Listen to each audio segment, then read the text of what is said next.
அனைவருக்கும் வணக்கம். நம்ம லாஸ்ட் கிளாஸில் பார்த்தது வழு, வழா, வழுவமதி பார்த்தோம். இப்போ நம்ம என்ன பார்க்க போகிறோம்னு பார்த்தீங்கன்னா தொடர் வகைகள் பார்க்க போகிறோம். இப்போ அந்த தொடர் வகையில் நம்மளுடைய பாடப்புத்தகத்தில் என்ன இருக்குதுன்னு பார்த்தீங்கன்னா, இப்போ 10th புக்கில் வந்து தொகை நிலை, தொகா நிலை இருக்குது பாருங்கள்.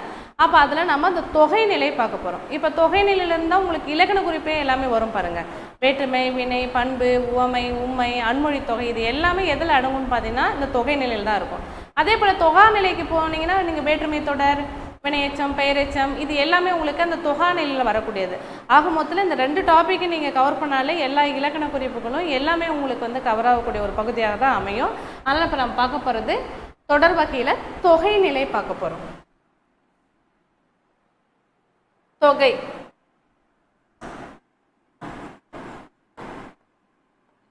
தொகைன்னு சொன்னாலே ஒரு சொல் ஏதோ மறைஞ்சிருக்குன்னு அர்த்தம். தொகை அல்லது தொக்கி அப்படின்னு சொல்லிட்டு பேர். தொகை நிலை தொடர், தொகை நிலை தொடர். இங்க கவனிங்க. ராமன் கண்டான்.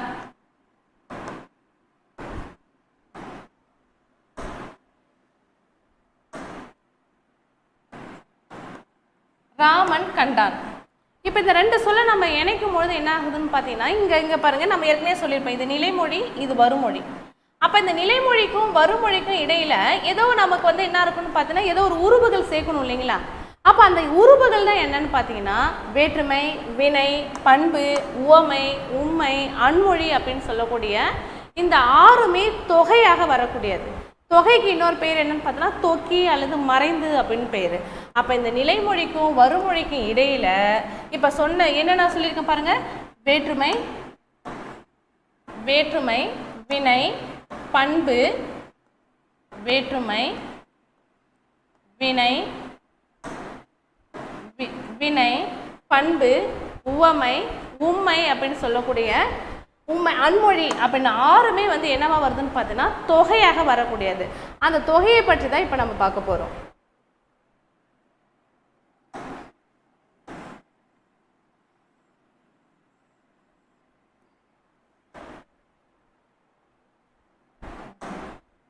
கவனிங்க. முதலாவது வேற்றுமை தொகை. வேற்றுமை தொகை. இப்போ இங்கே பாருங்க. ஃபஸ்ட்டு தொகைநிலை தொடரில் 6ன்னு சொல்கிறோம். வேற்றுமை, வினை, பண்பு, உவமை, உண்மை, அன்மொழி. அப்போ இந்த 6மே வந்து எப்படி இருக்குன்னு பார்த்தீங்கன்னா உங்களுக்கு வெளிப்படையாக இருக்காது, மறைஞ்சிருக்கும். அந்த மறைஞ்சிருக்கிறதால தான் அதுக்கு பேர் என்னன்னு பார்த்தீங்கன்னா தொகை அப்படின்னு பேர். அப்போ மறையாமல் வெளிப்படையாக இருந்துச்சுன்னா என்ன பேருன்னு பார்த்தீங்கன்னா அதுக்கு பேர் தொகா அப்படின்னு பேர். அப்போ இந்த 6ல் இப்போ நம்ம முதலாவதாக நம்ம பார்க்க போகிறது என்னன்னு பார்த்தீங்கன்னா வேற்றுமை தொகை பார்க்க போகிறோம். வேற்றுமை தொகைனா என்னன்னு பாருங்கள். வேற்றுமைனா என்ன? முதல்ல பெயர் சொல்லின் பொருளை வேறுபடுத்தி காட்டுவதற்கு பேர் தான் வேற்றுமை. பெயர் சொல்லின் பொருளை வேறுபடுத்தி காட்டுவதற்கு பேர் தான் வேற்றுமை. அப்போ அந்த வேற்றுமை இங்கே பாருங்க, நான் ஏற்கனவே சொன்னீங்களே ராமன் கூட்டல் கண்டான். இப்போ இதில் வந்து ராமன் அப்படின்றது ஒரு பெயர் சொல். இந்த பெயர் சொல்லை எப்படி நம்ம வேறுபடுத்தி காட்டணும் பார்த்தா ராமனை கண்டான். அப்போ ராமனை கண்டான்னு சொல்லும் போது இந்த இடத்துல ஒரு உருவு வந்து நம்ம என்ன பண்ணணும், சேர்க்கணும். அப்போ அந்த உருவு தான் எதுன்னு பார்த்தீங்கன்னா வேற்றுமை உருவு. அப்போ அந்த வேற்றுமை உருவுகள் மறைஞ்சு வந்துருந்துச்சுன்னு சொன்னால் அதுக்கு பேர் வேற்றுமை தொகை. இப்போ வேற்றுமை உருவுகள் எதெல்லாம் இருக்குது பாருங்கள். மொத்தம் வேற்றுமைகள் எத்தனை? வேற்றுமை மொத்தம் 8 வகையான வேற்றுமைகள் இருக்குது. 1 முதல் 8 வரைக்கும். முதல் வேற்றுமை, 2ஆம் வேற்றுமை, 3ஆம் வேற்றுமை, 4ஆம் வேற்றுமை, 5ஆம் வேற்றுமை, 6ஆம் வேற்றுமை, 7ஆம் வேற்றுமை, 8ஆம் வேற்றுமைன்னு சொல்லிட்டு வேற்றுமை மொத்தம் 8 இருக்குது. அப்போ இந்த 8க்குள்ள எல்லாத்துக்குமே உருவு இருக்கா அப்படின்னு கேட்டால் எல்லாத்துக்குமே உருவு கிடையாது. அப்போ அதில் பார்த்தீங்கன்னா இதில் வேற்றுமை உருவுகள் பாருங்கள். ஐ, ஆல், பூ, இன், அது, கண். ஐயாளுக்கும் இன்னது கண் வேற்றுமையே அப்படின்னு சொல்கிறோம். அப்போ இந்த ஐ என்பது 2ஆம் வேற்றுமை, ஆள் வந்து 3ஆம் வேற்றுமை, பூ 4ஆம் வேற்றுமை, இன் 5ஆம் வேற்றுமை, அது 6ஆம் வேற்றுமை, கண் 7ஆம் வேற்றுமை. அப்போ அந்த 6 வேற்றுமை உருவுகள் மட்டும்தான் இருக்குது பார்த்தீங்கன்னா. அப்போ எதுக்கு உருவுகள் கிடையாது? முதல் வேற்றுமைக்கும் 8ஆம் வேற்றுமைக்கும் உருவு கிடையாது. முதல் வேற்றுமைக்கும் 8ஆம் வேற்றுமைக்கும் உருவு கிடையாது. அப்போ இந்த முதல் வேற்றுமையை நம்ம என்னன்னு சொல்கிறோம்னு பார்த்தீங்கன்னா எழுவாய் வேற்றுமைன்னு சொல்கிறோம். எழுவாய்னா என்ன? ஒரு செயல் எழுவதற்கு காரணமாக இருக்கிறதுக்கு பேர் தான் எழுவாயின்னு பேர். அப்போ அந்த முதல் வேற்றுமைக்கு என்னன்னு பார்த்தீங்கன்னா எழுவாய் வேற்றுமைன்னு பேர். எட்டாம் வேற்றுமைக்கு என்னன்னு பேர்? விளி வேற்றுமை. எட்டாம் வேற்றுமைக்கு விளி வேற்றுமை. விளினா என்ன? அழைத்தல். யாரை அழைக்கிறோம்? இப்போ நான் தன்மை, நீங்கள் முன்னிலை. அப்போ முன்னிலையில் இருக்கவங்களும் ஒரு பெயர் சொல்லி என்ன பண்ண, முருகன் இங்கே வாங்க, கண்ணன் இங்கே வாங்கன்னு சொல்லிடுறோம். இதுவே ஒரு தேர்ட் பர்சனாக இருக்காங்க, ஒரு தூரத்தில் போகிறாங்கன்னு சொன்னால் நம்ம எப்படி சொல்லுவோம் அவங்கள? கண்ணா, முருகா, ராமா அப்படின்னு அழைக்கிறோம் இல்லையா? அப்போ அதுதான் விளி. அப்போ விளி என்றால் அழைத்தல் அப்படின்னு பொருள். விளி என்றால் அழைத்தல். யார் அழைக்கிறோம்? படற்கையில் உள்ள ஒருவரை முன்னிலைப்படுத்தி அழைப்பதற்கு பேர் தான் விளி வேற்றுமை. படற்கையில் உள்ள ஒருவரை முன்னிலைப்படுத்தி அழைப்பதற்கு பேர் தான் விளி வேற்றுமை. இப்போ நீங்கள் உங்களுக்கு இதெல்லாம் எதுக்கு தேவைன்னு பார்த்தீங்கன்னா இந்த டாபிக்கோட அது முடியாது. வல்லின மிக இடங்கள், மிக இடங்கள்லாம் இருக்குது பாருங்கள். நம்ம சொல்லலாம் இரண்டாம் வேற்றுமை உருவு வெளிப்படையாக வரும்போது வல்லினம் மிகும், நான்காம் வேற்றுமை உருவு வெளிப்படையாக இருக்கும்போது வல்லினம் மிகும், விளி வேற்றுமையில் வல்லினம் மிகா. அப்போ இந்த விஷயங்கள் இதில் தெரிஞ்சாதான் உங்களுக்கு அந்த ஒற்றுப்பிழை வந்து எங்கே வரும் எங்கே வராதுன்ற ஒரு விஷயங்களும் உங்களுக்கு தெரியும். இது இந்த டாபிக்கோட இங்கே இன்னும் போகிறது கிடையாது. இன்னும் உங்களுக்கு ஒற்றுப்பிழையை சந்திப்பிழையை நீக்கி எழுதுகளையும் உங்களுக்கு வந்து பயன்படக்கூடியதாக இருக்கும். அப்போ இங்கே பாருங்கள், இப்போ இதில் இருக்கக்கூடிய எல்லாமே ஐயாளுக்கும் இன்னது கண் அப்படின்ற வேற்றுமை உறுப்புகள் எதாச்சும் ஒன்று இந்த இடத்துல மறைஞ்சு வந்துச்சுன்னு சொன்னால் அது வேற்றுமை தொகை அப்படின்னு பேர். அப்போ நிலைமொழிக்கும் வருமொழிக்கும் இடையில் வேற்றுமை, வினை, பண்பு, உவமை, உண்மை, அன்மொழி அப்படின்னு சொல்லக்கூடிய இது 6ல் ஏதாச்சும் ஒன்று வந்து மறைஞ்சு வருவதுக்கு பேர் தான் என்னது? வேற்றுமை தொகை தொகை நிலைத்தொடர் அப்படின்னு சொல்கிறோம். இப்போ நம்ம பார்த்தது வேற்றுமை தான் பார்த்துட்டு இருக்கிறோம். வேற்றுமையில் வேற்றுமை உருவுகள் வந்து வெளிப்படையாக இருக்காது, மறைஞ்சு வருவதுக்கு பேர் தான் வேற்றுமை தொகை.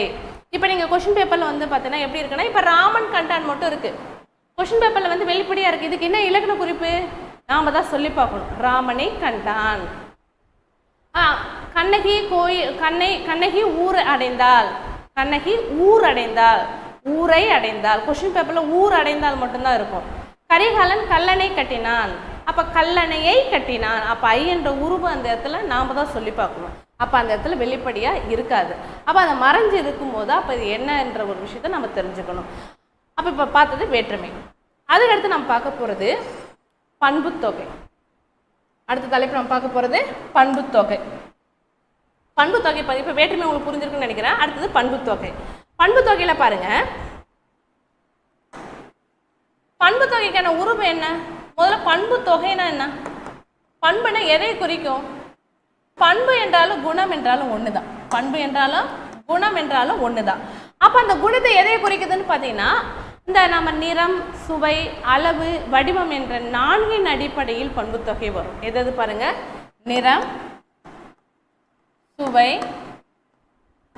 அளவு, வடிவம் அப்படின்னு சொல்லக்கூடிய 4 அடிப்படையில் உங்களுக்கு என்ன வரும்னு பார்த்தீங்கன்னா பண்புத்தொகை வரும்.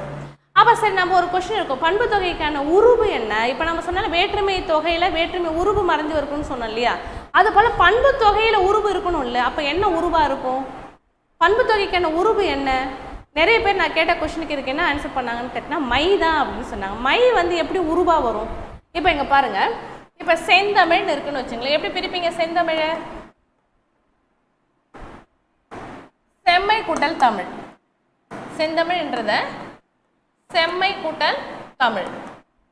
அப்போ இந்த இடத்துல பாருங்க, இந்த இடத்துல வந்து செம்மை அப்படின்றது உருவு கிடையாது, இது வந்து விகுதி. ஏன் விகுதின்னு கேட்டிங்கன்னா, இப்போ நிலைமொழியுடைய இறுதி எழுத்து என்னவா இருக்குது? மையாக தான் இருக்குது. அப்போ மை என்பது உருவு கிடையாது, விகுதியாக இருக்குது. நான் கேட்ட கொஸ்டின் என்ன? பண்புத்தொகைக்கான உருவு என்னன்னு கேட்டேன். உருவு என்னன்னு கேட்டால் ஆகிய ஆன என்ற பண்புருவு மறைந்து வரும். ஆகிய ஆன என்ற பண்புருவு மறைந்து வருவதுக்கு பேர் தான் பண்புத்தொகைன்னு பேர். நல்லா ஞாபகம் வச்சுக்கணும், ரொம்ப முக்கியமான கொஸ்டின். நம்மளோட 10th புக்கில் வந்து புக் பேக் கொஸ்டினாக கூட இருக்கக்கூடியது. பண்புத்தொகைக்கான உருவு என்னன்னு கேட்டால் ஆகிய ஆன என்ற பண்புருவு மறைந்து வருவது பண்புத்தொகை. ஸ்டேட்மெண்ட் கொஸ்டின் கேட்குறாங்கன்னு வச்சுங்களேன். இப்போ சாதாரணமாக செந்தமிழ் அப்படி என்னன்னு கேட்டாங்கன்னா நீங்கள் பண்புத்தொகைன்னு எழுதுருவீங்க. நீங்கள் காலங்காலமாக என்ன பண்ணிட்டீங்கன்னா மை விகுதி வெளிப்படையாக வந்துச்சுன்னு சொன்னால் அது பண்புத்தொகை அப்படின்னு ஒரு முடிவு பண்ணிட்டீங்க. ஆனால் அது கிடையாது. ஆகிய ஆணை என்ற பண்புருவு மறைந்து வருவதற்கு பேர் தான் என்னன்னு பார்த்தீங்கன்னா பண்புத்தொகை அப்படின்னு பேர். அப்போ இங்கே பாருங்கள், செம்மை ஆகிய தமிழ், பசுமை ஆகிய தமிழ், புளிக்குழம்புன்னு இருக்கு. புளிக்குழம்பு வந்து இலக்கண குறிப்பு கேட்டிருக்காங்க. புளிக்குழம்பு எப்படா இலக்கண குறிப்பு வரும் அப்படின்னு நினைக்கக்கூடாது. புளின்றது ஒரு சுவையின் அடிப்படையில் வரக்கூடியது. புளியால் ஆன குழம்பு. அதுவும் வந்து பார்த்தோன்னா பண்புத்தொகை தான். இன்னொன்று வட்டக்கல், வட்டமாகிய கல், சதுரக்கல், சதுரமாகிய கல். அப்போ ஆகிய ஆணை என்ற பண்புருபு அந்த இடத்துல என்ன பண்ணியிருக்குன்னா மறைஞ்சு வந்திருக்கு. அப்போ பண்புத்தொகைக்கான உருபு ஆகிய ஆணை தான். விகுதி என்னன்னு கேட்டால் தான் மை விகுதி. நல்லா அதை நீங்கள் தெளிவாக புரிஞ்சுக்கணும். ரொம்ப முக்கியமான ஒரு டாபிக் எதுன்னு பார்த்தோன்னா இந்த பண்புத்தொகையே. ஏன்னா நிறைய பேருக்கு வந்து இது வரைக்குமே என்ன நினச்சிருப்பீங்கன்னா மை தான் வந்து விகுதி உருபு அப்படின்னு நினச்சிருப்போம். மை வந்து உருபே கிடையாது. மை என்பது விகுதி மட்டும்தான். இதுக்கான உருபு எதுன்னு கேட்டிங்கன்னா ஆகிய ஆணை என்ற பண்புருபு மறைந்து வருவதுக்கு பேர் தான் என்னது பண்புத்தொகை. இங்கே பாருங்க, இங்கே பாருங்க, நிறம், வடிவம், சுவை, அளவு முதலானவற்றை உணர்த்தும் பண்பு பெயருக்கும் அது தழுவி நிற்கும் பெயர் சொல்லுக்கும் இடையில் மை என்னும் பண்பு விகுதியும் நல்லா கவனிச்சுக்கணுங்க. என்பது மை என்பது எதை குறிக்குது? பண்பு விகுதியும் ஆகிய ஆணை என்ற பண்புருவு மறைந்து வருவது தான் பண்புத்தொகை. அப்போ வந்து ஒரு நிலைமொழிக்கும் வருமொழிக்கும் இடையில ஆகிய ஆணை என்ற பண்புருவு மறைந்து வருவதற்கு பேர் தான் பண்புத்தொகை அப்படின்னு பேர். செங்காந்தல், செம்மையான காந்தல், செம்மையாகிய காந்தல், அப்படி வட்டமாகிய தொட்டி, சதுரமாகிய தொட்டி. அதுக்கு தான் பார்த்தீங்கன்னா இதுக்கான மை என்ற உருவை தவிர்த்து ஆகிய ஆணை என்ற உருவு வந்திருக்கிறதால இது பண்புத்தொகையாக கருதப்படுகிறது. இதுலேயே உங்களுக்கு பண்புத்தொகையில இன்னொரு ஒரு டாபிக் வந்து இதில் வகைகளில் கிடையாது. இரு பெயரூட்டும் பண்புத்தொகை. தொகை இரு பெயரூட்டும் பண்புத்தொகை. இதுலேயே இது டாபிக் தான். இதில் வந்து உங்களுக்கு கொடுக்கல, உங்களுக்கு புக்கில் கொடுத்துருப்பாங்க பாருங்க. இரு பெயரூட்டும் பண்புத்தொகைனா என்ன? நல்லா கவனிங்க. இரு பெயரூட்டும் பண்புத்தொகை கவனிங்க. பனை மரம். இப்போ இது கொஸ்டின் பேப்பர்ல கொடுத்துருக்காங்க. இந்த பனை மரத்தை நீங்க எப்படி இதுக்கு இலக்கண குறிப்பு என்னன்னு எழுதுவீங்க? இரு பெயரூட்டும் பண்புத்தொகை. இதுக்கு பேர் என்னது? இரு பெயரூட்டும் பண்புத்தொகை. ஏன் இரு பெயரூட்டும் பண்புத்தொகைன்னு பாருங்க. இப்போ இந்த மரம் அப்படின்றது ஒரு பொது பெயர். நான் எந்த மரத்தை சொல்லியிருக்கேன்? பனை மரத்தை சொல்லியிருக்கேன் சிறப்பா. இப்போ மல்லிகை பூ, மல்லிகை பூ, மல்லிகை பூ. இப்போ இந்த பூ என்பது என்ன பெயர்னு பார்த்தீங்கன்னா பொது பெயர். பூ என்பது பொது பெயர். ஆனால் இதில் மல்லிகை அப்படின்றது எதுன்னு பார்த்தீங்கன்னா சிறப்பு பெயர். ஒரு பொது பெயரும் ஒரு சிறப்பு பெயரும் இருந்துச்சுன்னு சொன்னால் அதுக்கு பேர் தான் இரு பெயரூட்டும் பண்புத்தொகை. சாரை பாம்பு, அடிக்கடி கேட்ட கொஸ்டின். சாரை பாம்பு. இப்போ கொஸ்டின் உண்டு, இரு பெயரூட்டும் பண்புத்தொகையில் வல்லினம் மிகுமா? வல்லினம் மிகும். இரு பெயரூட்டு பண்பு தொகையில வல்லினா மிகும் அப்படின்னு சொல்லக்கூடியது.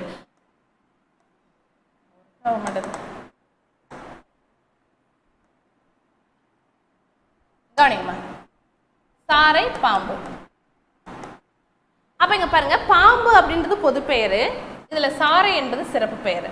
சாரையாகிய பாம்பு என்ன கேட்போம்? நம்ம என்ன பாம்புன்னு தான் கேட்போம். அப்ப சாரையாகிய பாம்பு. என்ன பூ? மல்லிகையால் ஆன பூ. என்ன மரம்? பனையால் ஆகிய மரம். அப்போ ஒரு பொது பெயரும் ஒரு சிறப்பு பெயரும் வந்துச்சுன்னு சொன்னா அது இரு பெயரூட்டும் பண்பு தொகை. தை திங்கள், தை திங்கள். அப்ப தை திங்கள், திங்கள் என்பது எதை குறிக்கும்? மாதத்தையே குறிக்கக்கூடியது. திங்கள் என்பது மாதத்தையே குறிக்கக்கூடியது. இப்போ எந்த மாதத்தை சொல்றோம்? நம்ம தை மாதத்தை சொல்றோம். அப்ப திங்கள் என்பது வந்து ஒரு பொது பெயர், இதுல தை என்பது ஒரு சிறப்பு பெயர். ஒரு பொது பெயரும் ஒரு சிறப்பு பெயரும் இருந்துச்சுன்னா அதுக்கு பேர் இரு பெயரூட்டும் பண்புத்தொகை அப்படின்னு பேரு. பண்புத்தொகை வேறு, இரு பெயரூட்டும் பண்புத்தொகை வேறு. ஆனா ஆக மொத்தம் ரெண்டுத்துலயுமே என்ன இருக்கும்? ஆகிய ஆணை என்ற பண்புருவு இருந்தா மட்டும்தான் அது வந்து என்னன்னு வரும்னா பண்புத்தொகையா வரும். அப்படி ஆகிய ஆணை என்ற உருவு வரல அப்படின்னு சொன்னா மை விகுதி வராம கூட பண்புத்தொகை வரும். ஆனா ஆகிய ஆணை என்ற பண்புருவு இல்லாம பண்புத்தொகையும் வராது, இரு பெயரூட்டும் பண்புத்தொகையும் வராது. அப்ப பண்புத்தொகை அப்படின்றது இந்த தொகையில வகை. ஆனா இந்த இரு பெயரூட்டும் பண்புத்தொகைன்றது இதோடைய சம்மந்தப்பட்டதானே, அதனால இது தெரிஞ்சுக்க கட்டாயம் உங்களுக்கு வந்து இது வினாவா வந்து வரக்கூடியதாக இருக்கும். இதுவே இந்த கொஸ்டினே இப்போ ஆப்ஷன் இதே தான். என்ன? பனை மரம்னு கொடுத்துருக்காங்க, ஆனால் ஆப்ஷனில் வந்து பண்புத்தொகையும் கொடுக்கல, இரு பெயரூட்டும் பண்புத்தொகையும் கொடுக்கல. என்ன ஆன்சராக இருக்கும்னு நினைக்கிறீங்க? என்ன ஆப்ஷன் கொடுத்துருப்பாங்க? இடுகுறி பொதுப்பெயர், இடுகுறி சிறப்பு பெயர், காரண பொதுப்பெயர், காரண சிறப்பு பெயர். இதை போல் ஆப்ஷன் இருக்கும். நல்லா புரிஞ்சுக்கிங்க. கொஷின் இதே தான் கொஷின் கேட்டிருக்காங்க. பனை மரம் அப்படின்றது எண்ணத்துடன் கீழே கொடுத்துருக்காங்கன்னு வச்சுங்களேன். அந்த இடத்துல இதுவே கிடையாது. எது கிடையில? பண்புத்தொகையும் கிடையாது, இரு பெயரூட்டும் பண்புத்தொகையும் கிடையாது. ஆனால் அதுக்கு பதில் அங்கே என்ன இருக்குன்னு பார்த்தீங்கன்னா இடுகுறி சிறப்பு பெயர் இருக்கும். என்ன பெயர் இருக்கும்? இடுகுறி சிறப்பு பெயர். ஏன் இடுகுறி சிறப்பு பெயர் இருக்குன்னு சொன்னால், இடுகுறி பெயர்னா என்ன? நம் முன்னோர்கள் எவ்வித காரணமும் கருதாமல் இட்டு வழங்கிய பெயர் இடுகுறி பெயர். நம் முன்னோர்கள் எவ்வித காரணமும் கருதாமல் இட்டு வழங்கிய பெயர் இடுகுறி பெயர்.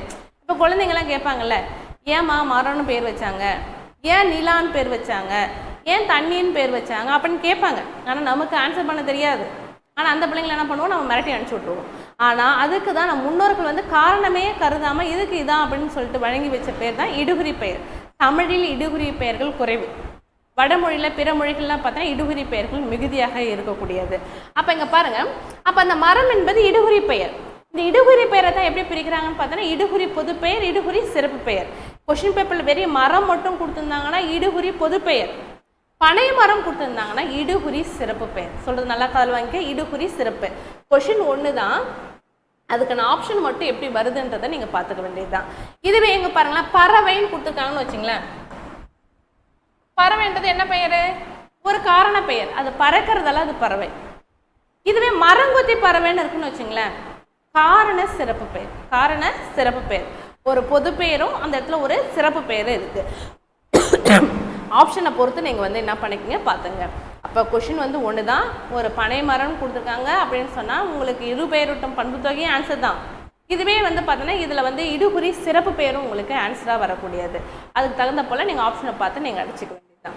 புரிஞ்சிருக்குன்னு நினைக்கிறேன். இப்போ பண்பு தொகைன்னு சொன்னால் பண்பு தொகையில் வந்து என்ன இருக்கும், மை என்ற விகுதி இருக்கும், ஆகிய ஆணை என்ற பண்புருவு வந்து மறைந்து வருவதற்கு பேர் தான் பண்பு தொகை அப்படின்ற ஒரு விஷயத்த சொன்னேன். அதுக்கடுத்து நம்ம பார்க்க போகிறது வினைத்தொகை பார்க்க போகிறோம். என்ன பார்க்க போகிறோம்? வினைத்தொகை பார்க்க போகிறோம். வினைத்தொகைனா என்ன? முதல்ல வினைத்தொகை அப்படின்னு சொல்கிறது, வினைனாலே ஒரு செயல் தானே. வினை என்பது எதை குறிக்கும்னு பார்த்தீங்கன்னா ஒரு செயலை குறிக்கும். அந்த செயல் எப்படி இருக்குன்னு பார்த்தீங்கன்னா நமக்கு 3 காலத்தையும் உணர்த்துவதாக இருக்கும்னு வச்சுங்களேன். 3 காலம்னு சொன்னால்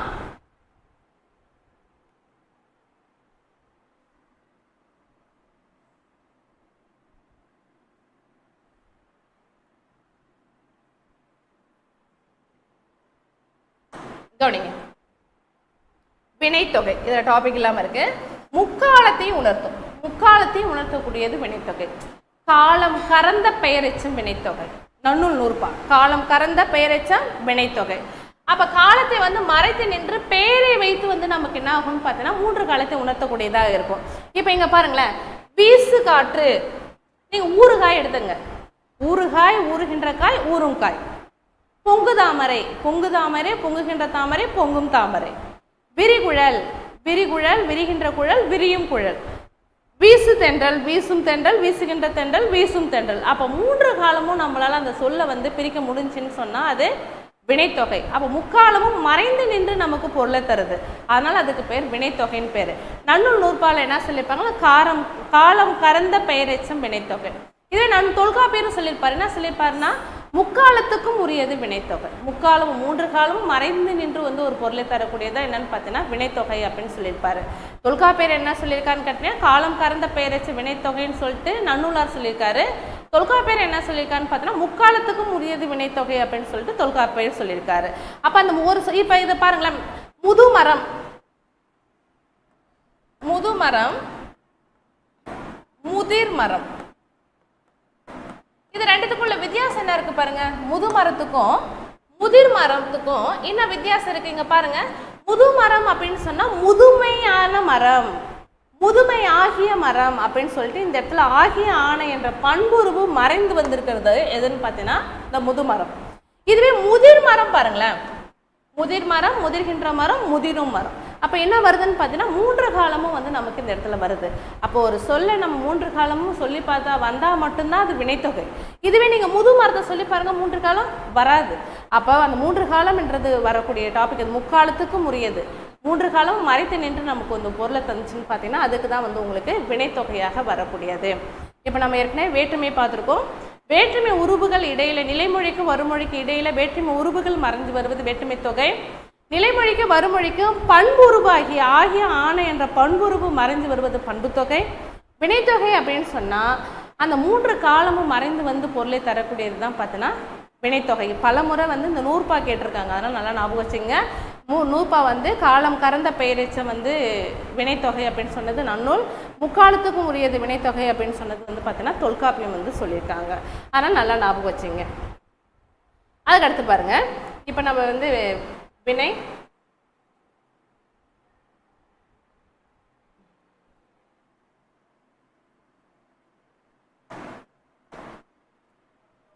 அதுக்கடுத்து நம்ம பார்க்க போகிறது வேற்றுமை, வினை, பண்பு, உவமை. அடுத்தது பார்க்க போகிறது உவமை பார்க்க போகிறோம். என்ன பார்க்க போகிறோம்னா உவமை பார்க்க போகிறோம். உவமைனா என்ன? முதல்ல ரெண்டு விஷயத்தை நம்ம கம்பேர் பண்ணுவோம் இல்லையா, ரெண்டு பேரை நம்ம என்ன பண்ணுவோம், ஒப்பிட்டு பேசுவோம்ல. அது ஒப்பிட்டு பேசுவதுக்கு தான் என்னன்னு பார்த்தீங்கன்னா உவமைன்னு பேர். இப்போ நம்ம பார்த்தது வேற்றுமை, வினை, பண்பு பார்த்துருக்கோம். இப்போ நம்ம பார்க்க போகிறது வினை தொகை, உவமை தொகை பார்க்க போகிறோம். உவமை தொகைன்னு சொன்னால நம்ம ரெண்டு பேரை வந்து கம்பேர் பண்ணுவோம் இல்லையா. அப்போ கம்பேர் பண்ணும்போது என்ன பண்ணுவோம், ஒப்பிட்டு பேசும்போது நம்ம அந்த இடத்துல ஒரு உருவை சேர்ப்போம் இல்லையா. அது என்ன உருவு? ஓம உருவு.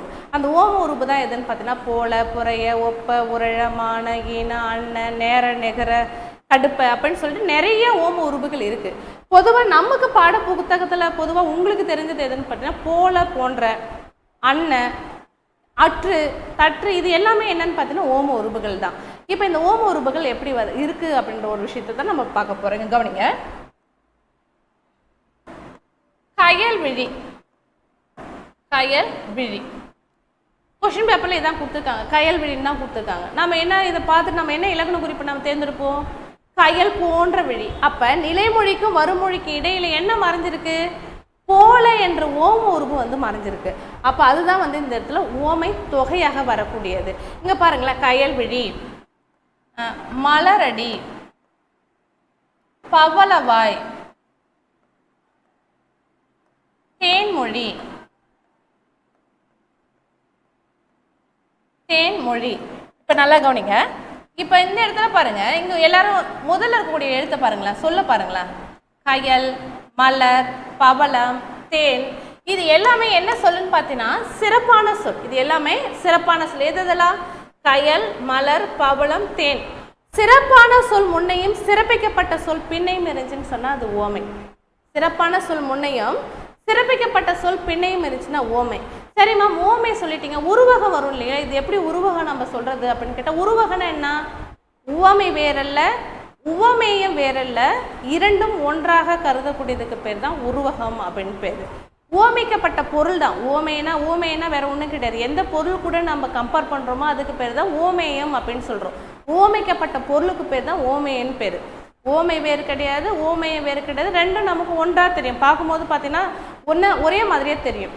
நீங்கள் ஒன்றும் இல்லை, இப்போ நீங்கள் டிவி சீரியலில் பார்த்துட்டே இருக்கீங்கன்னு வச்சுங்களேன், ஒரு கேரக்டர் பல நாள் பல வருஷங்கள் நடிச்சிட்டே இருக்காங்க, திடீர்னு அவங்களால நடிக்க முடியாமல் போயிடும், அவங்கள எடுத்துகிட்டு வேற ஒரு நபர் அந்த இடத்துல நடிக்க வைப்பாங்க. அப்போ ஆள் உருவம் தான் வேறு, ஆனால் அவங்க நடிக்கக்கூடிய கேரக்டரு சேம் தான். அப்போ அதுதான் உருவம். நம்ம என்ன பண்ணுறோம், அவங்களாம் நம்ம கற்பனை பண்ணிக்கிறோம். உலக பந்து, இந்த உலகமே பந்தா சுழலுது அப்படின்னு சொல்கிறல. அப்போ நம்மளை வந்து ஒரு விஷயத்தை நாமளே வந்து என்ன பண்ணுறோம், நான் எப்படி சொல்கிறது, 1000 கலசம் ஆட்டினால் போல அப்படின்னு சொல்லியிருப்பாங்க சீதை வந்து அங்கே பர்ணசாலையில் இருக்கும் பொழுது. அப்போ ஒவ்வொன்றையும் வந்து பார்த்தோன்னா நம்மளை வந்து உருவகப்படுத்திக்கிறாங்க நம்மளை. அதுதான் இங்கே சொல்லக்கூடியதுங்க. பாருங்கள், இப்போ ஓமையில் என்ன சொல்லியிருக்காங்கன்னா ஃபஸ்ட்டு ஓமை இருக்கும், அதுக்கப்புறம் ஓமைக்கப்பட்ட பொருள், சிறப்பான சொல் முன்னே இருக்கும், சிறப்பிக்கப்பட்ட பொருள் வந்து பின்னாடி இருக்கும்.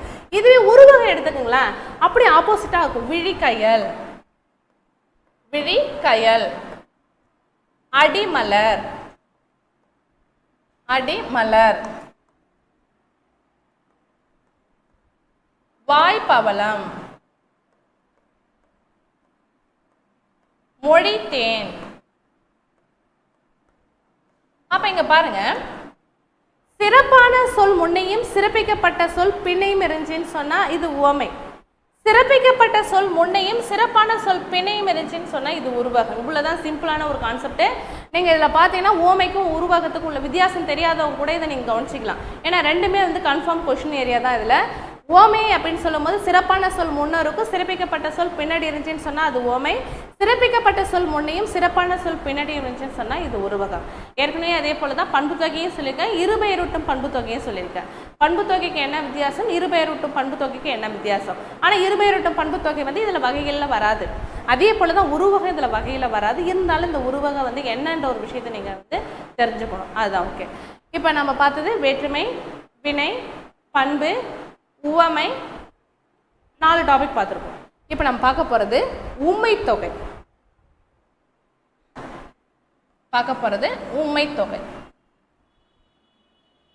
ஃபர்ஸ்ட் கொஸ்டினே என்ன கேட்குறாங்கன்னு பாருங்க. உம்மை தொகை.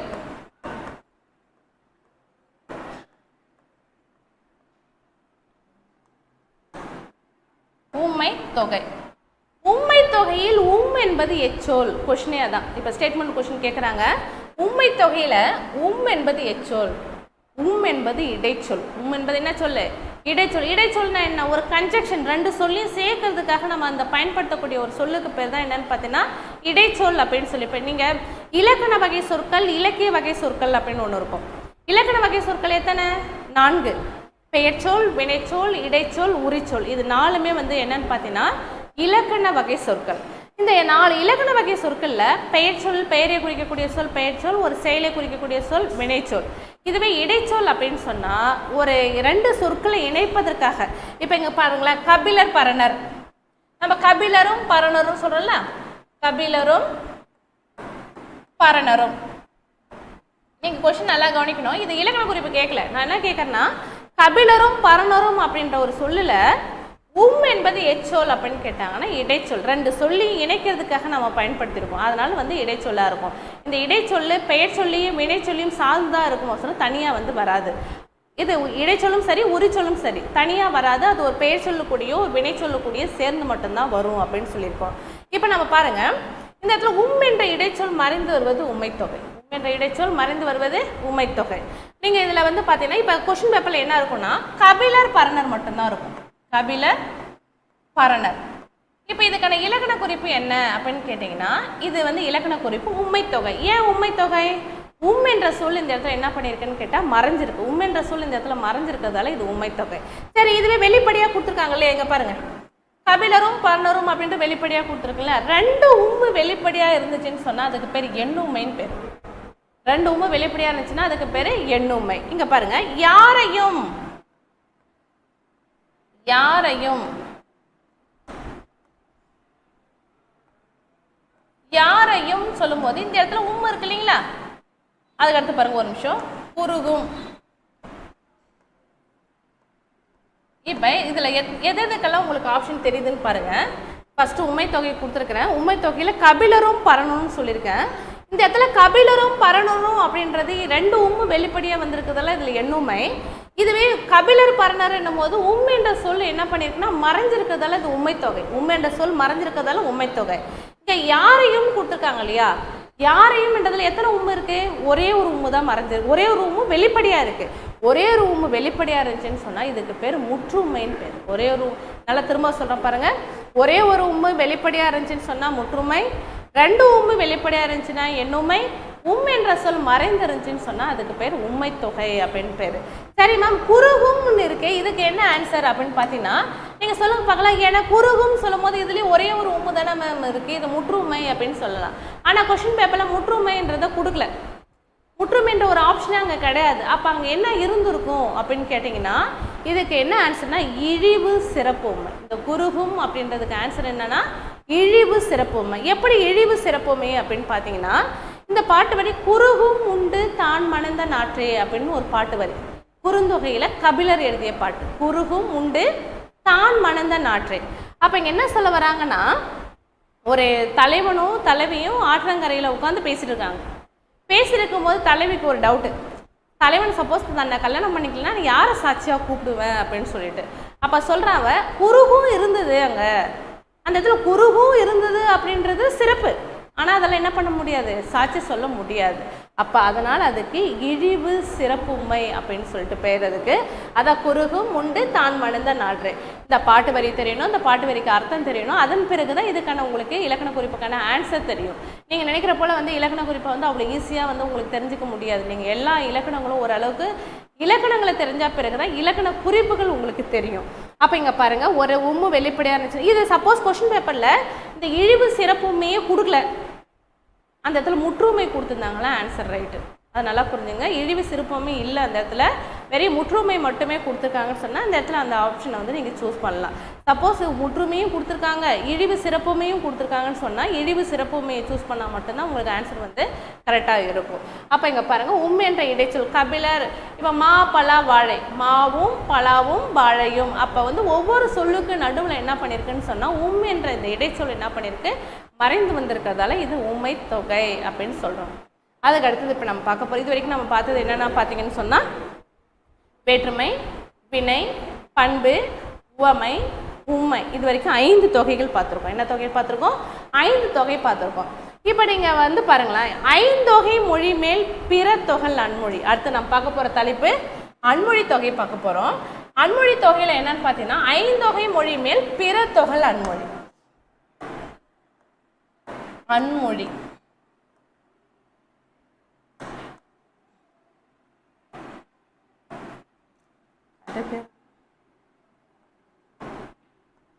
அன்மொழி தொகை.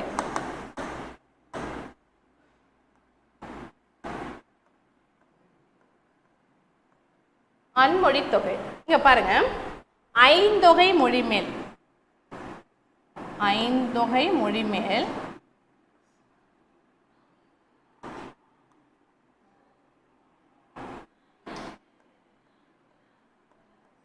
மொழி மேல் பிற தொகை அன்மொழி. ஐந்தொகை மொழி மேல் பிற தொகை அன்மொழி.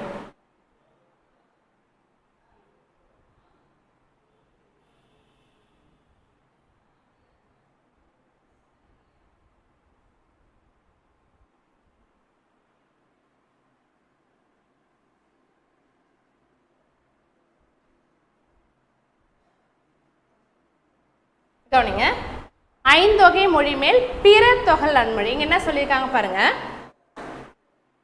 வேற்றுமை, வினை, பண்பு, உவமை, உமை ஆகிய தொகைநிலை தொடர்கள் இது 5 இருக்கும். அந்த 5 கூட அல்லாத வேறு சொற்கள் மறைந்து நின்று பொருளை தருவது அன்மொழி தொகை. இங்க ஒண்ணு இல்லை, இங்க பாருங்களா, சிவப்பு சட்டை பேசினார், சிவப்பு சட்டையே உடையவர் ஒருவர் பேசினார், சட்டையை. அப்ப இது வரைக்கும் நீங்க பாருங்களேன், நீங்க அதை எடுத்தீங்க ஐந்தொகை மொழி மேல் பிற தொகை அன்மொழி அப்படின்னு சொல்றது நன்னூல் நூற்பா. இங்க பாருங்க செந்தமிழ். இப்ப செந்தமிழ்னு சொன்னா என்ன இலக்கண குறிப்பு? செந்தமிழ் அப்படின்னு சொன்னா இது வந்து உங்களுக்கு பண்பு தொகை. இதுவே செந்தமிழ் பயின்றார் ஒரு வார்த்தை எக்ஸ்ட்ரா ஒன்று கொடுத்துருக்காங்கன்னு வச்சுங்களேன், இது பண்பு தொகையில் பிறந்த அன்மொழி தொகை. சொல்றது நல்லா காதல் வாங்கிங்க. முறுக்கு மீசையை உடையவர் வந்தார், மீசையை ஐ என்ற இரண்டாம் வேற்றுமை உருவந்தத்தில் என்ன பண்ணிருக்கு மறைந்திருக்கு. அப்ப இது வந்து பார்த்தீங்கன்னா வேற்றுமை தொகையில் பிறந்த அன்மொழி தொகை. இப்ப கயல்விழி, கயல்விழி அப்படின்னு சொன்னா ஓமை தொகை அப்படின்னு தெரியும் உங்களுக்கு. கயல்விழி ஆடினால் ஓமை தொகையில் பிறந்த அன்மொழி தொகை. இரவு பகல், இரவு பகல்னு சொன்னா உண்மை தொகை. இரவு பகல் படித்தேன் அப்படின்னு சொன்னா உண்மை தொகையில் பிறந்த அன்மொழி தொகை அப்படின்னு சொல்லக்கூடியது. அப்ப ஐந்தொகை மொழி மேல் பிற தொகை அன்மொழி. ஐந்தொகையும் வரும், அந்த ஐந்தொகைக்கு பக்கத்துல ஒரு அல்லாத ஒரு மொழி வந்துச்சுன்னு சொன்னா உங்களுக்கு அது அன்மொழி தொகையாக வரக்கூடியதாக இருக்கும். புரிஞ்சிருக்கும்னு நினைக்கிறேன் உங்களுக்கு. இப்போ நம்ம பார்த்த டாபிக் என்னன்னு பார்த்தீங்கன்னா தொகை நிலை பார்த்தோம். தொகைன்னு பார்த்தீங்கன்னா தொகையினாலே ஒரு சொல் மறைஞ்சிருக்கும்னு சொன்னா தொக்கி அல்லது மறைந்து அப்படின்னு பேர். எங்க மறைஞ்சிருக்கும்? நிலைமொழிக்கு வருமொழிக்கு இடையில வேற்றுமை, வினை, பண்பு, உவமை, உண்மை ஆகிய அன்மொழி ஆகிய இந்த 6 உருவுகளுக்கும் நடுவில் ஏதாச்சும் ஒரு உருவு மறைஞ்சு வந்துருச்சுன்னு சொன்னால் அதுக்கு பேர் தான் தொகை நிலை தொடர் அப்படின்னு பார்க்கக்கூடியது. இது 6மே ரொம்ப முக்கியமான டாபிக்கு. இதில் இருக்கக்கூடியது நம்ம ஏற்கனவே வந்து இன்னொன்று பார்த்தோன்னா உருவகம் என்னன்னு பார்த்தோம், அன்மொழி இருபெயரட்டும் பண்பு தொகை இதில் இருக்கக்கூடியது பார்த்தோம். அதன் பிறகு எண்ணுமைனா என்ன, முற்றுமைனா என்ன, இழிவு சிறப்புமைனா என்ன அப்படின்றதையும் இந்த டாபிக் உள்ளார நம்ம வந்து கவர் பண்ணி தான் பார்த்துருக்குறோம். அதுக்கடுத்து நம்ம பார்க்கக்கூடியது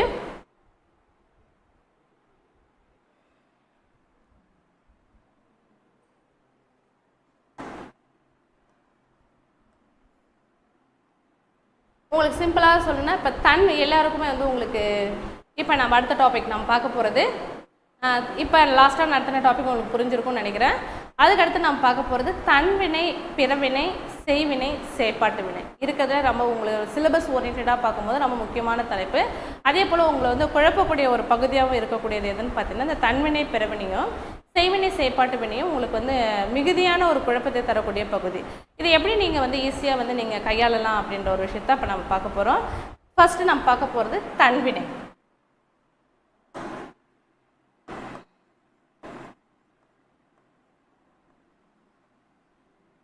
தன்வினை, பிறவினை. நீங்கள் ஒரு விஷயத்தை நல்லா புரிஞ்சுக்கணும். தன்வினைக்கு ஆப்போசிட் எதுன்னு கேட்டால் பிறவினை தான். நம்ம கொஷினில் பிறவினையை தேர்ந்தெடுக்க சொல்லுவாங்க, ஆனால் நம்ம செய்வினைக்கு செயற்பாட்டு வினையும் ஓடி பார்த்துட்டு இருப்போம். ஏன்னா செய்வினைக்கு ஆப்போசிட் என்னன்னு கேட்டால் செயற்பாட்டு வினை, தன்வினைக்கு ஆப்போசிட் என்னன்னு கேட்டால் பிறவினை. அப்போ தன்வினைக்கு தெளிவாக இருந்தால் மட்டும்தான் பிறவினையை சூஸ் பண்ண முடியும் உங்களால். இப்போ இங்கே பாருங்கள், தன்வினை, வினைனா என்ன? செயல். தன்னா யாரு? நான். ஒரு எழுவாய் ஒரு வேலையை தானே செய்வது தன்வினை. ஒரு எழுவாய் ஒரு வேலையை தானே செய்வதுக்கு பேர் பார்த்தீங்கன்னா தன்வினை அப்படின்னு சொல்லக்கூடியது. ஒரு எழுவாய் பிறருக்கு செய்யறது அது பிறவினை. இங்கே பாருங்க, நான் இப்போ என்ன பண்ணிட்டு இருக்கேன்? கற்பிக்கிறேன். இதுவே நான் படிக்கிறேன்னு வச்சுங்களேன், அது வந்து தன்வினையாக இருக்கும். நான் கற்றேன்றது தன்வினை. நான்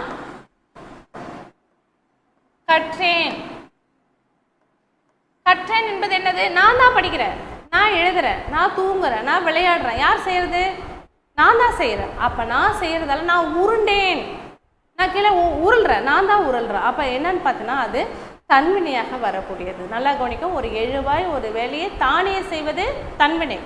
இதே பிறருக்கு செய்கிறேன்னு வச்சுங்களேன், கற்பிக்கிறேன். நான் என்ன பண்ணிட்டு இருக்கேன் உங்களுக்கு? இப்போ நான் கற்பிக்கிறேன். அப்போ என்ன? பிறவினை. இது நீங்கள் ஒரு எக்ஸாம்பிள் மட்டும் நல்லா மைண்டில் ஃபிக்ஸ் பண்ணி வச்சுக்கிங்க.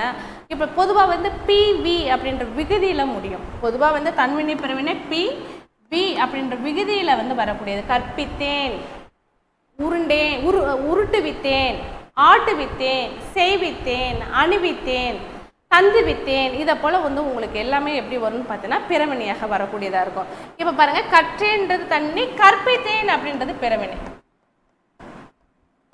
கற்பித்தேன் அப்படின்றது பிறவினை. உண்டேன்றது தன்வினை, உண்பித்தேன்ன்றது பிறவினை.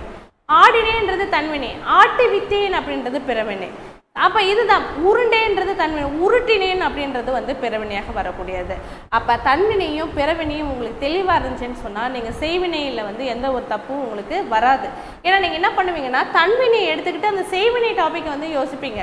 இப்போ செய்வினையில் என்ன வரும்னு பார்த்தீங்கன்னா நம்ம அடுத்தது நம்ம தான் பார்க்குறோம். இப்போ இந்த ரெண்டுமே உங்களுக்கு தெளிவாக இருக்கான்னு பாருங்கள். முதல்ல இப்போ ஒரு எழுவாய் ஒரு செயலை தானே செஞ்சால் அது தன்வினை, பிறருக்கு செஞ்சேன்னு சொன்னால் அது பிறவினை அப்படின்னு சொல்லக்கூடாது. ஆடினேன், ஆட்டுவித்தேன், உண்டேன், உண்பித்தேன், செய்தேன், செய்வித்தேன் அப்படின்னு வரக்கூடியது எல்லாமே தன்வினை பிறவினையாக வரக்கூடியது. இது உங்களுக்கு புரிஞ்சிருக்கும்னு நினைக்கிறேன். அதுக்கடுத்து பார்த்தீங்கன்னா செய்வினை செயற்பாட்டு வினை. செய்வினை செயற்பாட்டு வினை. இங்கே பாருங்கள், செய்வினை செயற்பாட்டு வினை பாருங்களேன்.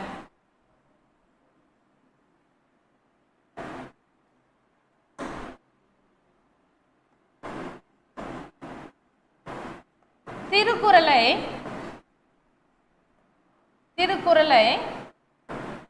திருவள்ளுவர்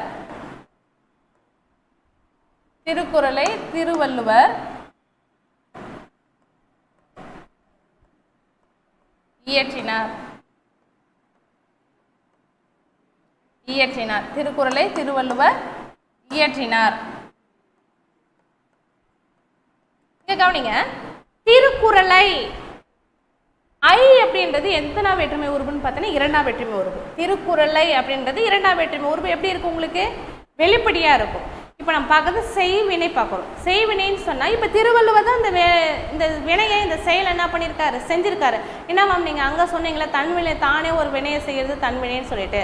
அப்போ இதுக்கு என்ன வித்தியாசம்னு சொல்லி பார்த்தீங்கன்னா நீங்கள் இந்த இடத்துல உங்களுக்கு அந்த ஐ என்ற இரண்டாம் வேற்றுமை உருவு எப்படி இருக்குன்னு பார்த்தீங்கன்னா வெளிப்படையாக இருக்கும். வெளிப்படையாகவும் இருக்கும், மறைஞ்சிருக்கும். அதுதான் ஹைலைட். இப்போ நிறைய பேருக்கு என்ன தெரியும்னா வெளிப்படையாக இருக்கும்னு தான் தெரியும், ஆனால் மறைஞ்சிருக்குன்றது உங்களுக்கு தெரியாது. ஆசிரியர் இலக்கணம் கற்றார் அல்லது கற்பித்தார் இருக்கு. நீங்கள் கற்பித்தார்ன்றதை கொடுத்த உடனே நீங்கள் என்ன பண்ணுவீங்கன்னா அது பிறவினை வாக்கியமாக தேர்வீங்க. ஆனால் பிறவினை ஆப்ஷனில் இருக்கவே இருக்காதுன்னு வச்சுங்களேன். ஆக்சுவலி அது என்னன்னு பார்த்தா செய்வினையாக கூட வரலாம். ஏன்னு கேட்டால் இலக்கணத்தை ஆசிரியர் கற்பித்தார். அப்போ இதுதான் உங்களுக்கு வந்து பார்த்தீங்கன்னா செய்வினையாக வரக்கூடியது. அப்போ இந்த செய்வினையில் ஐ என்ற இரண்டாம் வேற்றுமை உருவு வெளிப்படையாகவும் இருக்கும், மறைஞ்சும் இருக்கும்.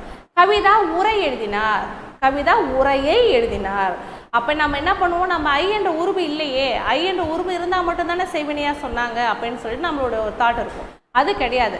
ஐ என்ற உருவு வந்து வெளிப்படையாகவும் இருக்கும், மறைஞ்சும் இருக்கும். பெரும்பாலும் 90% வெளிப்படையாக தான் இருக்கும்.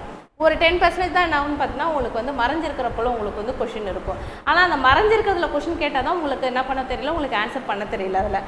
அப்போ இங்கே பாருங்கள், இப்போ வந்து நீங்கள் அந்த தன்வினையை வந்து நீங்கள் இந்த இடத்துல கொண்டு வராதீங்க. ஏன்னா தன்வினை இங்கே ஏன் கொண்டு வராதீங்கன்னு சொன்னீங்கன்னா, இப்போ நான் என்ன சொன்னேன், ஆசிரியர் இலக்கணம்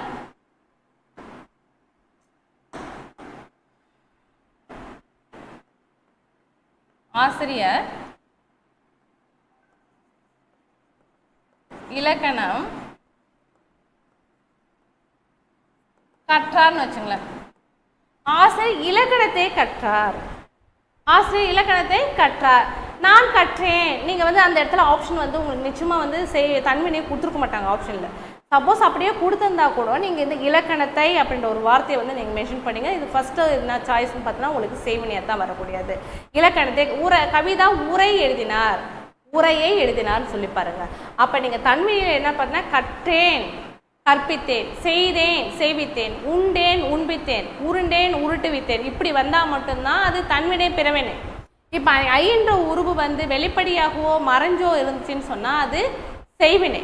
இதுவே செயற்பாட்டு வினை எப்படி மேம் வரும் அப்படின்னு கேட்டிங்கன்னா, செயற்பாட்டு வினை என்ன ஆகும்னு பார்த்தீங்கன்னா, இங்கே கவனிங்க, திருவள்ளுவரால் எப்படி வரும் பாருங்க, திருவள்ளுவரால், திருவள்ளுவரால் திருக்குறள் இயற்றப்பட்டது. பட்டது பட்டன எது வேணாலும் வரலாம், அதுதான் விகுதியாக வரக்கூடிய. இங்கே கவனிங்க, திருவள்ளுவரால் ஆள் என்ற மூன்றாம் வேற்றுமை உருவு, இந்த இடத்துல என்ன இருக்கு, ஆள் என்ற மூன்றாம் வேற்றுமை உருவு வெளிப்படையாக வந்துருந்துச்சுன்னா அது செயற்பாட்டு வாக்கியம். நல்லா கவனிக்கணும், ஐ என்ற இரண்டாம் வேற்றுமை உருவு வெளிப்படையாகவோ மறைந்துருந்துச்சுன்னு சொன்னால் அது செய்வினை. இது ஆள் என்ற மூன்றாம் வேற்றுமை உருவும் பட்டது பட்டன அப்படின்ற ஒரு விகுதி வந்துருச்சுன்னு சொன்னாலே அது உங்களுக்கு வந்து பார்த்தீங்கன்னா செயற்பாட்டு வாக்கியமாக வரக்கூடியது. அப்போ இதில் மேம் இதில் வந்து இன்னொரு கொஸ்டின் கூட கேட்டிருந்தாங்களே, கோவலன் கொலை உண்டான், இது என்ன வாக்கியம்? கொலை உண்டானா அவன் சாகலை, வேற ஒருத்தரா சாகடிக்கப்பட்டான், அப்போ அது செயற்பாட்டு வாக்கியம். பணம் காணாமல் போயிற்று, தட்டி உடைந்து போயிற்று, இப்போ அந்த போயிட்டுன்னு சொன்னால் நாம செய்யல, அது வேறொருத்தவங்க செஞ்சுருக்காங்க, அப்போ அது வந்து எல்லாமே இது செயற்பாட்டு வாக்கியம். சொல்கிறது இந்த 3 ஆப்ஷன் நல்லா ஞாபகம் வச்சுங்க, இந்த டாபிக் இந்த எக்ஸாம்பிள் ஞாபகம் வச்சுக்கோங்க. கோவலன் கொலை உண்டான், தட்டி உடைந்து போயிற்று, பணம் காணாமல் போயிற்று, திருடு போயிற்று, இதை போல் வந்தாலே உங்களுக்கு என்ன வாக்கியம்னு பார்த்தீங்கன்னா அது செயற்பாட்டு வாக்கியமாக வரக்கூடியது. நீங்கள் செயற்பாட்டு வாக்கியத்தில் வந்து பார்த்தீங்கன்னா இந்த ஆள் என்ற உருவு மட்டும்தான் உங்களுக்கு ஞாபகம் இருக்கும், உங்களுக்கு பட்டது பட்டன ஞாபகம் இருக்கும். சப்போஸ் அதை போல் கொடுத்தாங்கன்னா உங்களுக்கு அது ஞாபகம் வரலன்னு பார்த்தீங்கன்னா உங்களுக்கு கன்ஃபார்மாக அது வந்து கொஸ்டினாக வரும். ஏன்னா எது உங்களுக்கு நல்லா தெரியுமோ அது உங்களுக்கு வினாவாக வராது.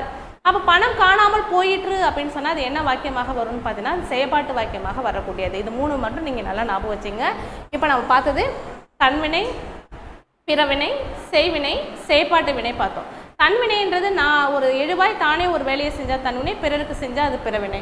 அதே போல் வந்து பார்த்தீங்கன்னா இங்கே செய்வினை செயற்பாட்டு வினை, ஐ என்ற இரண்டாம் வேற்றுமை உருவு வெளிப்படையாக வந்துச்சுன்னு சொன்னால் அது செய்வினை, ஆள் என்ற மூன்றாம் வேற்றுமை உருவு வந்து வெளிப்படையாக இருந்துச்சுன்னா இது செயற்பாட்டு வினை, பட்டது பட்டன அப்படின்னு முடிஞ்சாலும் இது வந்து செயற்பாட்டு வினைக்கான விகுதியாக வரக்கூடியது. இது மட்டும் இல்லாமல் உங்களுக்கு சட்டி உடைந்து போயிற்று, பானை உடைந்து போயிற்று, பணம் காணாமல் போயிற்று, கோவலன் கொலை உண்டான், இதுவும் உங்களுக்கு செயற்பாட்டு வாக்கியமாக வரக்கூடியது. சிலபஸில் இருக்கக்கூடியது ரொம்ப முக்கியமான டாபிக் எதுன்னு பார்த்தீங்கன்னா இந்த டாபிக் தான். புரிஞ்சிருக்கும்னு நினைக்கிறேன்.